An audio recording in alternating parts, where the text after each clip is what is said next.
అలాగే విలేకరులకు భవిష్యత్తులో ఎవరి ప్రాణాలకు ఎటువంటి ఇబ్బంది లేకోకుండా దాడులు దౌర్జన్యాలు బారిన పడకుండా ఉండాలంటే కేంద్ర రాష్ట్ర ప్రభుత్వాలు వెంటనే విలేకరులకు రక్షణ చట్టం కూడా తీసుకురావాలని చెప్పేసి కూడా జేఏసీగా డిమాండ్ చేయడం జరుగుతుంది.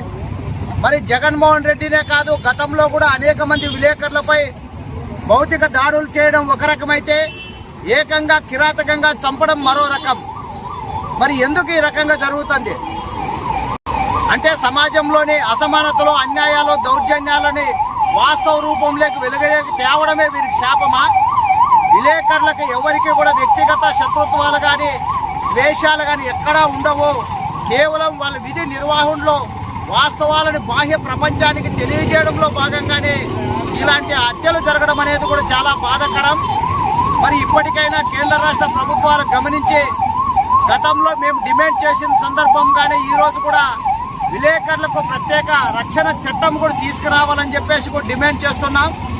మరి భవిష్యత్తులో ఈ దాడులు దౌర్జన్యాలు జరుపుకోకుండా కూడా పోలీసులు ప్రభుత్వాలు కూడా కాపాడాలి, రక్షించాలని చెప్పేసి కూడా తెలియజేసుకుంటూ జగన్మోహన్ రెడ్డిని హత్య చేసి నిందితులను శిక్షించాలని చెప్పేసి డిమాండ్ చేస్తున్నాం. జై భీమ్.